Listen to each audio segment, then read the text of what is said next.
할렐루야. 은혜와 평강이 오늘 우리 하루를 덮고 우리 주 예수 그리스도의 이름의 능력이 우리 삶을 이끌어갈 것입니다. 하나님의 말씀과 복음이 우리를 굳건하게 할 것이며 주의 거룩한 성령의 능력이 우리를 새롭게 할 것입니다.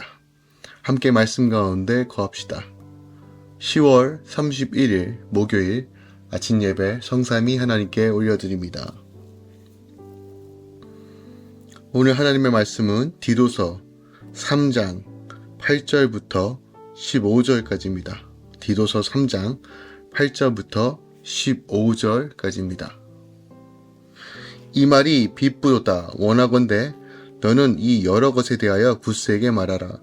이는 하나님을 믿는 자들로 하여금 조심하여 선한 일을 힘쓰게 하려 함이라. 이것은 아름다우며 사람들에게 유익하니라. 그러나 어리석은 변론과 족복 이야기와 분쟁과 율법에 대한 다툼은 피하라. 이것은 무익한 것이요 헛된 것이니라. 이단에 속한 사람을 한두 번 훈계한 후에 멀리하라. 이러한 사람은 내가 아는 바와 같이 부패하여 스스로 정죄한 자로서 죄를 짓느니라. 내가 아데마나 두기고를 내게 보내리니 그때 내가 급히 니고볼리로 내게 오라. 내가 거기서 겨울을 지내고로 작정하였노라. 율법교사 세나와 및 아볼로를 급히 먼저 보내어 그들로 부족함이 없게 하고 또 우리 사람들도 열매 없는 자가 되지 않게 하기 위하여 필요한 것을 준비하는 좋은 일에 힘쓰기를 배우게 하라.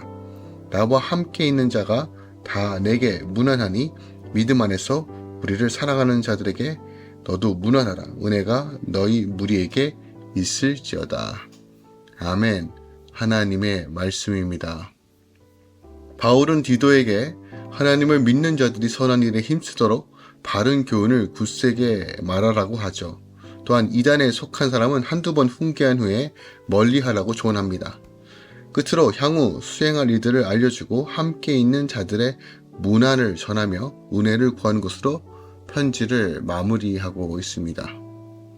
바울은 자신의 선교 일정에 대해 간략히 언급한 후에 디도에게 그레데 교인들과 더불어 자신의 동역자들을 돌보아 줄 것을 부탁하죠. 이렇게 동역자들을 돕는 일을 성도가 맺어야 할 합당한 열매를 강조하기 위함이다 라고 이야기합니다. 그러니까 복음의 진리를 거스르지 않는 것으로 그치지 않고 더 나아가 하나님의 기뻐하시고 원하시는 아름다운 열매를 맺는 자여야 함을 거듭 강조하고 있죠.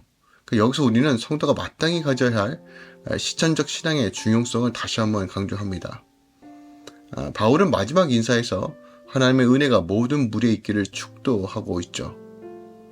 비록 본서가 디도에게 보내진 바울의 사실인 것처럼 보이긴 하나 실상은 디도와 그레데 교회 모든 성도들을 염두에 두고 선언하고 있는 서신서와 같습니다.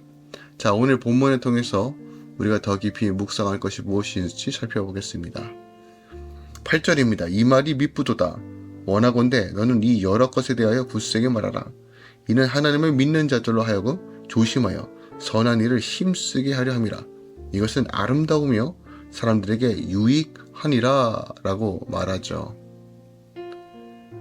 밉부도다 라고 이 말하는 이 표현에 주목하기 원합니다. 디도에게 이 모든 진리와 교훈을 더 굳세게 말하라고 명령하죠.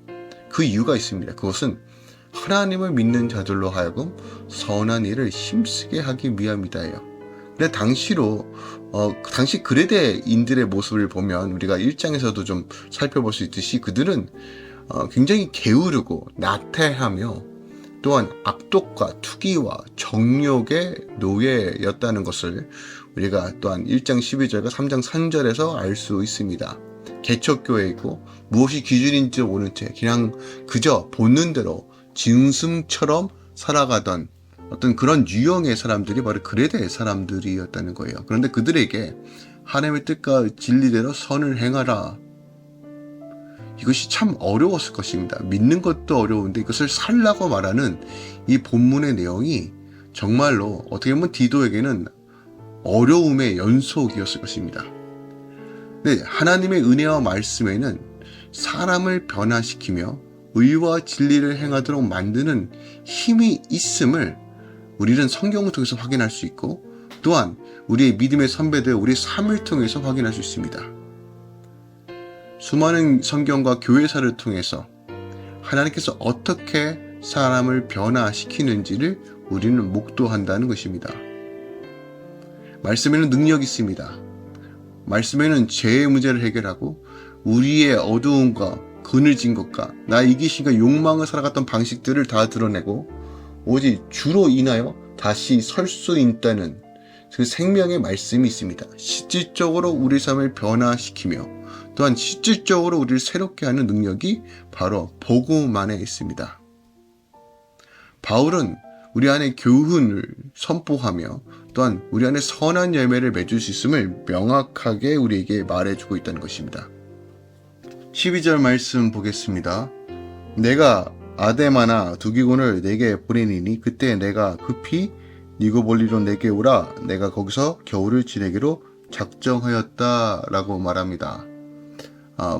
본절의 이 겨울이 디모데후서 4장 22절에 언급된 겨울과 같은 것인지에 대해서 학자들 사이에 좀 논란이 있지만, 그런데 바울이 로마에서 풀려난 후 2차 투옥되어 결국 죽게 되는, 세상을 떠나기 전까지는 그리 긴 시간이 아니었다는 것을 우리가 알고 있기 때문에 디모데에게나 디도에게나 공통적으로 급히 올 것을 말하고 있다는 점으로 미루어 보아 당시 상황이 이젠 매우 급박했다는 것을 우리는 알 수 있죠. 그렇게 우리는 이 두 서신서에 언급된 겨울이 같은 겨울이었을 가능성을 전혀 배제하지 않을 수 없죠.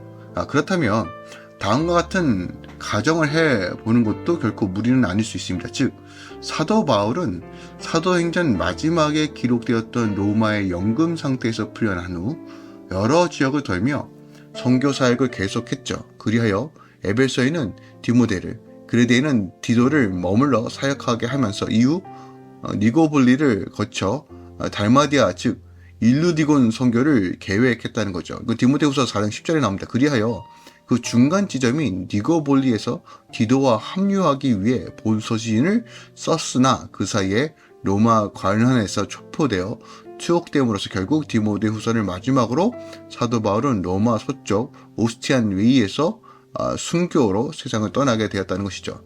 그렇다면 본절의 기록은 어쩌면 사도 바울의 계획이었을 뿐 하나님의 계획은 아니었다는 결론에 우리가 도달할 수 있을 수 있죠. 하지만 신약 전체를 통해 보면 사도 바울은 계획대로 되지 않았던 경우는 이뿐만이 아니라 여러 곳에서도 있었죠. 사도 바울은 본래 복음을 전하는 사도가 될 생각이 조금도 없었지만 하나님의 은혜로 하나님을 만나고 결국 사도로 부름받았죠. 우리의 인생은요, 우리 뜻대로 되는 것이 없습니다. 모든 사람의 인생은 자기 계획과 뜻대로 되는 것이 아니라 오직 하나님의 계획대로 진행된다는 것을 우리는 바울의 삶을 통해서 알 수 있죠. 미래의 사건에 알 수 있는 사람은 그 누구도 없다는 거죠.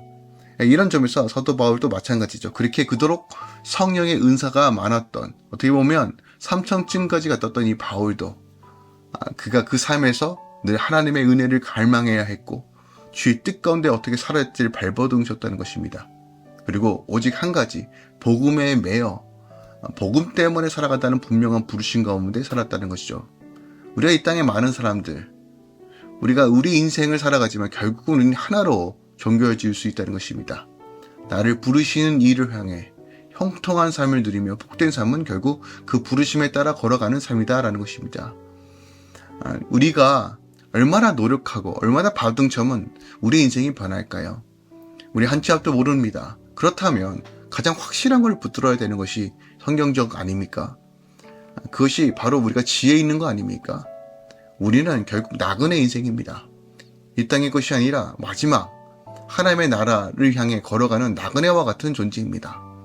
우리가 이 사실을 꼭 기억하고 오늘 가장 우선순위로 추구해야 될, 즉 복음으로 무장하고 복음을 증거하며 복음대로 살아내는 삶, 주님이 내 안에 내가 주 안에 거하는 삶을 추구하며 오늘도 걸어갑시다.